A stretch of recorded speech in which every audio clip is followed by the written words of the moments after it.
Hello students, this is our 12th chapter Biotechnology. My name is Dr. Insha Sheikh. In the previous part of the video, we were studying about gene therapy. In that we have completed the gene therapy के जो applications है हम लोग ने ये यहाँ तक complete किया था previous video में. In this part of the video, we will study about forms of gene therapy. Gene therapy के कितने फॉर्म्स होते हैं, that is gene line gene therapy. Forms of gene therapy मतलब जीन थेरेपी के कितने forms हैं. Germ line gene therapy. In this method healthy genes can be introduced into germ cell. जो healthy genes है वो germ cell के अंदर introduce करते हैं. इनटू जर्म सेल के अंदर इंट्रोड्यूस किए, जैसे कि स्पर्म्स हो गया, एग हो गया, अर्ली एम्ब्रियोज हो गया. It allows transmission of the modified genetic information to the next generation. जो जेनेटिक इंफॉर्मेशन है वो एक जनरेशन से दूसरे जनरेशन को ट्रांसफ़र होती है. Though it is highly effective in counteracting the genetic disorders. बहुत ज़्यादा इफ़ेक्टिव है in genetic disorders. It is not encouraged for application in human beings due to a variety of technical and ethical reasons. It is not encouraged. Where it is not encouraged, it is not encouraged for application in human beings due to variety of technical and ethical reasons. बहुत सारे reasons है जिसके वजह से इसको human beings के ऊपर use नहीं किया गया. Clear with the first one, that is germ line gene therapy. Moving to the next part. Next है somatic cell gene therapy. Somatic cell gene therapy में क्या होता है. In this type, the gene is introduced only in somatic cells. हमें पता है हमारे somatic cells क्या है. तो यहाँ पे जीन जो है वो सिर्फ somatic cell में इंट्रोड्यूस करते हैं, like bone marrow cells, hepatic cells, fibroblast, endothelium and pulmonary and epithelium cells. I'll repeat, pulmonary epithelial cells. Somatic cells कौन कौन से हैं. Bone marrow cells. Somatic cells क्या होते हैं, वो सेल जो हमारे बर्थ बॉर्न के टाइम पे रहते हैं. टोटल सोमैटिक सेल्स कितने होते हैं, जितने भी सेल बने उसमें से 2 सेल हमारे सेक्स सेल्स हो गए, और जो बाकी के बचे हुए हैं सेल्स है, सेक्स सेल्स जो नहीं हैं वो सेल को बोलते हैं सोमैटिक सेल. तो सोमैटिक सेल से क्या क्या बनता है, बोन मैरो सेल बनेगा, हिपैटिक सेल बनेगा, फिब्रोब्लास्ट एंडोथीलियम बनेगा, पल्मोनरी एपिथेलियल सेल बनेगा. Clear with this. फिर उसके बाद हमारा central nervous system, endocrine cell, smooth muscle cells of blood vessel walls, सारा कुछ. तो पूरी बॉडी समझो, सिर्फ सेक्स ऑर्गन्स को छोड़ के पूरी बॉडी तो सोमैटिक सेल से बनी हुई है. Then modification of somatic cell only affect the person being treated and the modified chromosome cannot be passed on the future generation. जो मॉडिफाइड सोमैटिक सेल है वो सिर्फ उसी पर्सन पे इफ़ेक्ट करेगा. एंड द मॉडिफाइड क्रोमोज़ोम, अगर उसका chromosome modify किया गया है फिर भी it can not be passed on the future generation. वो आगे फ्यूचर जनरेशन में पास नहीं होगा. Clear with this. Then somatic cell gene therapy is the only feasible option.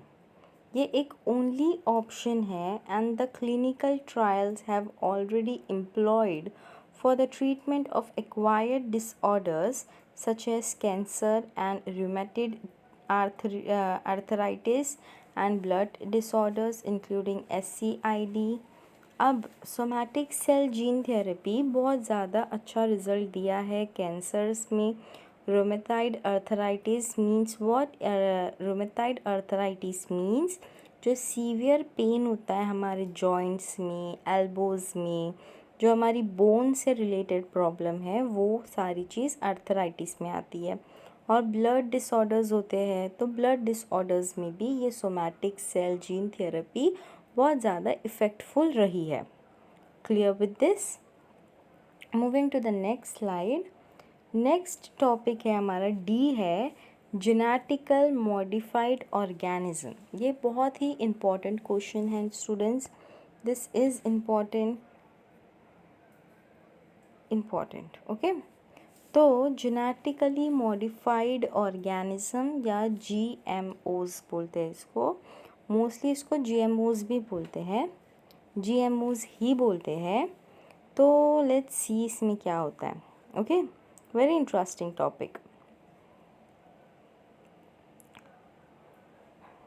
These are living organisms whose genetic material has been artificially manipulated in a laboratory through genetic engineering.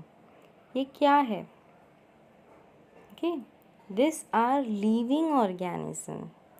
ये living organism है जिसका genetic material has been artificially manipulated, जिसका genetic material artificially manipulate हुआ है in a laboratory through genetic engineering. Genetic engineering is what हम लोग ने पहले पढ़ा है। This creates combination of plant, animals, bacteria and virus genes that do not occur in nature, nature wise नहीं occur हुए हैं, ये लोगों को बनाया गया है। इनके जीन्स में कोई चीज़ मैनिपुलेट की गई है जिससे ये लोग अननेचुरल तरीके से, आर्टिफिशियल तरीके से बने हैं। और through traditional cross breeding method, या तो इन्हें क्रॉस ब्रीडिंग भी करवाते हैं इनकी, जैसे हम लोग के पास अच्छा एग्जाम्पल है हॉर्स और डोंकी का, उनका ऑफस्प्रिंग का नाम है मूल, तो वो भी नेचुरल तरीके से तो नहीं आया है, it is also an artificial method. फिर उसके बाद जैसे मूल एनिमल का एग्जाम्पल हो गया, वैसे बहुत सारे एग्जाम्पल्स हैं प्लांट के, बहुत ज़्यादा बैक्टीरियाज ऐसे प्रोड्यूस हुए हैं, वायरसेस ऐसे प्रोड्यूस हुए। बैक्टीरियाज की अगर बात करेंगे तो बैक्टीरियाज तो गुड बैक्टीरियाज भी होते हैं और बैड बैक्टीरियाज भी होते हैं। तो जो गुड बैक्टीरियाज है वो गुड बैक्टीरियाज प्रोड्यूस किए जाते हैं वैक्सीन के लिए, वायरसेस प्रोड्यूस की जाती है वैक्सीन के लिए, एंटीबायोटिक्स बनती है, बहुत सारी दवाइयाँ बनती है। सो ये सारी रीजंस, ये सारी चीज़ें जीएमओएस में आती है। Most GMOs have been engineered to withstand the direct application of herbicide, ताकि इनका डायरेक्ट एप्लीकेशन हो सके हर्बिसाइड पे, एंड और to produce an insecticide, insecticide produce करने या फिर हर्बिसाइड प्रोड्यूस करने के लिए भी जीएमओस की यूज़ होती है। However new technologies are now been used to artificially develop other traits in plant. However क्या हो रहा है, क्या बोल रहा है वो, हावेवर न्यू टेक्नोलॉजी प्रोड्यूस हो रही है। क्यों प्रोड्यूस हो रही है? Use to produce to artificial develop, plant develop हो, नया ट्रेट है प्लांट में, such as a resistance to browning in apples, this is one type of ये जीएमओस का है, and to create new organism using synthetic biology. Clear with this? Despite biotech industry promises, there is no evidence that any of the GMOs currently on the market offer increased yield, drought tolerance, enhanced nutrition or any other consumer benefit. क्या बोल रहा है ये कि despite biotech industry promises, क्योंकि biotech industries promises करती है कि ये इतना क्लियर रहेगा, ये इतने टाइम तक अच्छा रहेगा, इसके एक्सपायरी डेट ये है, इससे ऐसे बेनिफिट्स है, इससे साइड इफ़ेक्ट नहीं है। There is no evidence that any of the GMOs currently on the market, कोई भी GMOs करंटली अभी फ़िलहाल नहीं चल रहा है। ऑफ़र इंक्रीज यील्ड, या तो उनके ऑफ़र्स इंक्रीज़ होते हैं, या तो ड्राउट टॉलरेंस है वो, एनहांस न्यूट्रिशन, ऐसे कोई भी चीज़ एविडेंस नहीं की गई है जीएमओस के बारे में। मतलब in total it is a fail experiment. Clear? क्योंकि इससे कंज्यूमर्स को कोई फ़ायदा नहीं है, उनका कोई बेनिफिट नहीं है, और ना ही तो इसमें कोई भी चीज़ देखी गई है, तो ऑब्वियस सी बात है it is a failed thing. Moving to the next slide. Next है हमारा ट्रांसजेनिक प्लांट। ट्रांसजेनिक प्लांट क्या है? The human race is very dependent on agriculture, and as world population continue to expand, human race जो है वो बहुत ज़्यादा agriculture पे डिपेंड हुई है। और आज का पॉपुलेशन की अगर बात करेंगे, not only in India, all over the world, तो population day by day increase हो रहा है। So for this reason agriculture का जो प्रोडक्टिविटी है उसे भी इंक्रीज़ करना पड़ेगा, क्योंकि उसकी ज़रूरत बढ़ चुकी है। So what, as world population continue to expand, there must be continuous reassessment of agricultural practice to optimize their efficiency. Clear with the point? Since early times, पहले के टाइम पे क्या होता था, human beings have sought to improve the quality and productivity of agriculturally important plant. This was done by selection and traditional breeding procedures that were painstakingly slow and difficult. पहले के time पे क्या होता था, अगर क्वालिटी और productivity improve करना है तो फार्मर्स खुद अपनी क्रॉप्स को सिलेक्ट करते थे, फिर उसका ट्रेडिशनल ब्रीडिंग करवाते थे, और वो एकदम ट्रेडिशनल तरीके से पूरा प्रोसीजर्स वैसे वो लोग करते थे। स्लो प्रोसेस होता था और ऑब्वियसली डिफ़िकल्ट तो होता ही था। Traditional breeding programme involve sexual crosses है which result in the high quality of present day food plants such as wheat, rice, corn, potato, etc. Most recently, biotechnology approaches have been applied to this plant to create genetic variations that are beneficial for mankind. क्यों biotechnology approach कर रही है? क्योंकि ताकि वो ऐसी चीज़ें बनाए जिससे मैनकाइंड मीन्स हम ह्यूमन बींग्स को बेनिफिट मिले। Most recently biotechnologies approaches have been applied to this plant means this wheat, rice, corn, potato, ऐसे प्लांट जो प्रेजेंट डे पे उनका नीड ज़्यादा है।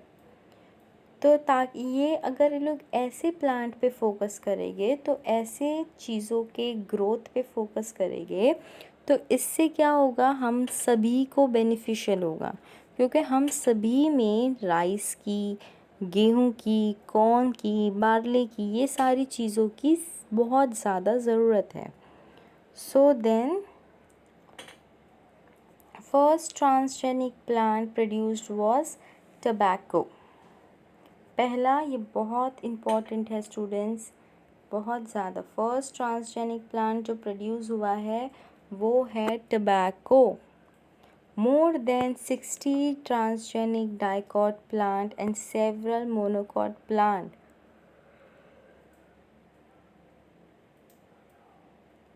60 ट्रांसजेनिक डाइकॉट प्लांट और कुछ मोनोकॉट प्लांट जैसे मेज, ओट, ये सारे भी प्रोड्यूस हुए हैं। क्लियर? देन ओके, क्या था, हम लोग पीछे जाते हैं। Several monocot plants like maize, oat, rice, wheat are known. Tomato, soybean, potato, sugar beet, grapes, brinjal, cottons are other transgenic plant. ये सारे भी transgenic plant है. Transgenic plant are being looked up as bioreactors for molecular farming. That is for production of novel drugs like interferons, edible vaccines, antibiotics, amino acid, immunotherapeutic drugs, etc. So यहाँ पे हमारा transgenic plant complete होता है. It's very easy. Then we will start with advantages of GM food plants. What are the advantages of GM food plants? The ways in which one thinks that genetically modified plant can help are listed as follows. First क्या है? Insect pest resistance. First क्या है? Insect pest resistance. तो insect pest resistance में क्या होता है? It can help farmer to reduce their use of chemical pesticides. ये चीज़ फार्मर को हेल्प करती है. फार्मर को किस चीज़ में हेल्प करती है? It can help farmer to reduce their use of chemical pesticide. Chemical pesticide का यूज़ रिड्यूस करे, which in turn can reduce the cost of producing food. अगर वो लोग केमिकल पेस्टिसाइड का यूज़ कम करेंगे तो ऑब्वियस सी बात है कि फूड का जो प्रोड्यूसिंग कॉस्ट है वो भी कम होगा. Very important point students. Insect pest resistance के लिए अगर केमिकल पेस्टिसाइड का यूज़ कम करेंगे, which in turn can reduce the cost of producing food. However, an alternative have been available for more than 30 years. एक अल्टरनेटिव था for more than 30 years, which is a biological insecticide from the bacterium. Bacterium से एक biological insecticide produce हुआ था. उसका नाम था Bacillus thuringiensis. इसके बारे में we have studied in 10th chapter. In 10th standard. 10th standard में हम लोग ने ये सारी चीज़ों के बारे में पढ़ा है. बीटी क्रॉप्स करके था 10th स्टैंडर्ड में. तो ये क्या है? ये एक जेनेटिक मॉडिफाइड प्लांट ही है. पर ये जो बेसिलस है थोरेंजिनियासिस, इसे बीटी बोलते हैं. बीटी का मतलब, बी का मतलब होता है इधर, बीटी का मतलब जो जेनेटिक क्रॉप्स है, जो क्रॉप्स प्रोड्यूस हुए हैं हाईली ब्रीड करके या फिर उन्हें जेनेटिकली ब्रीडिंग करके, ये बायोटेक्नोलॉजी यूज़ करके ऐसे प्लांट को, क्रॉप्स को आगे बीटी लगता है. However the use of B thuringiensis spray is limited. इसका जो यूज़ है वो बहुत ही लिमिटेड है because of low susceptibility of the protein in the field. क्योंकि इसमें इसका जो स्टेबिलिटी है वो बहुत ही लो है of the protein in the field. Clear with the point insect pest resistance. Then next है, उसी का कंटिन्यू है. देखो, आई टोल्ड यू ना, BT cotton is one of the best transgenic plant known for its insect resistance property. जो BT cotton है, ये cotton one of the best transgenic plant है. जो क्रॉप्स या ये कॉटन वगैरह बायोटेक्नोलॉजी के यूज़ करके बनी है, उसके आगे बीटी लगता है. तो ये BT cotton is one of the best transgenic plant known for its insect resistance property. Insect resistant plant contain either a gene from B thuringiensis और a cowpea trypsin inhibitor gene. क्या contain करते हैं ये लोग? A gene from B thuringiensis. एक ये B थोरेंजिनियासिस का gene contain करते हैं, या फिर काउपी ट्रिप्सिन इनहिबिटर जीन, या तो फिर काउपी ट्रिप्सिन इनहिबिटर जीन होता है इनमें. The gene called cry gene present in B thuringiensis वो जीन को क्राइजीन बोलते हैं। Okay, important point, which is the cry gene, ये ही जीन को क्राइजीन बोलते हैं। Present in B thuringiensis produces a protein that forms crystalline inclusions in bacterial spores। ये क्या फॉर्म करते हैं? Crystalline inclusions in bacterial spores। When ingested by a susceptible insect, a combination of high pH and the enzyme proteinase of the insect's midgut processes them hydrolytically to release the core toxic fragment। Combination हो रहा है of high pH and the enzyme proteinase of the insect's midgut। अब ये क्या process करता है? processes them hydrolytically to release the core toxic fragments। इतना समझा? देन उसके बाद क्या हुआ?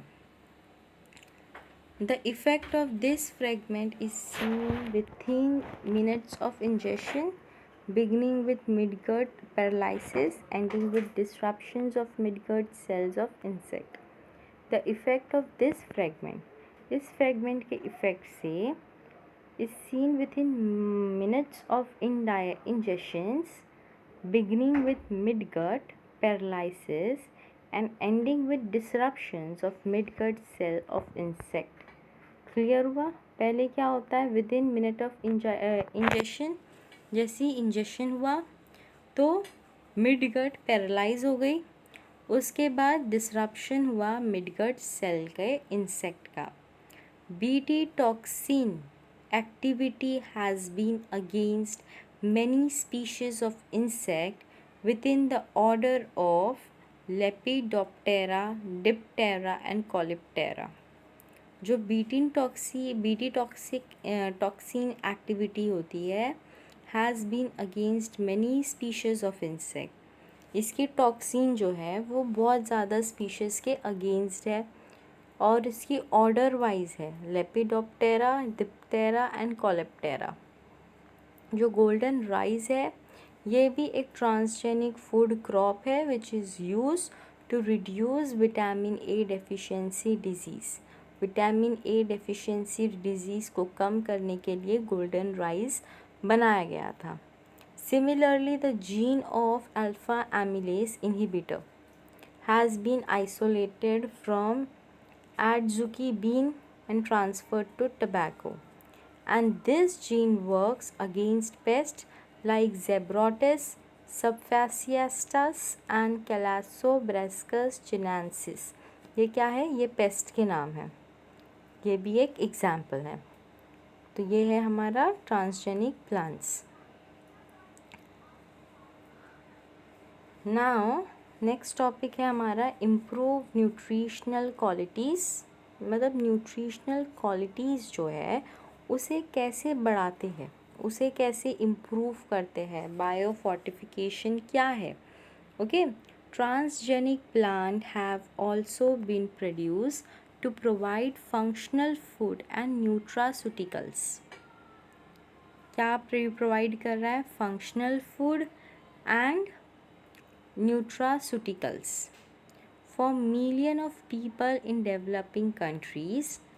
rice is the main item in their diet। ये तो हम सभी में राइस हमारा मेन आइटम है हमारे डाइट में। Because rice does not contain many essential nutrients. Rice के अंदर बहुत ज़्यादा न्यूट्रिएंट्स भी नहीं होता है, मतलब लो इन कॉस्ट भी है। क्यों? हम लोग सभी लोग राइस खाते हैं, राइस हमारे घर में हमेशा अवेलेबल होता है और हम सभी लोग राइस खाते हैं। राइस हम सब का मेन आइटम है हमारे डाइट का। तो राइस के अंदर ज़्यादा न्यूट्रिशन नहीं होता है, वो चीप होता है, इजीली अवेलेबल है और बहुत ज़्यादा ग्रोथ भी है राइस की, इसलिए हम लोग राइस खाते हैं। तो malnutrition is very common in this countries. जो लोग बहुत ज़्यादा राइस खाते हैं, मतलब सिर्फ़ और सिर्फ राइस खा रहे हैं, उनमें क्या होता है? उनमें माल न्यूट्रिशन कॉमन होता है। Specially terrible is the blindness that result from a lack of vitamin A, क्योंकि वहाँ पे क्या हो रहा है, एज राइस में ज़्यादा न्यूट्रिएंट्स नहीं हैं, तो that result from a lack of vitamin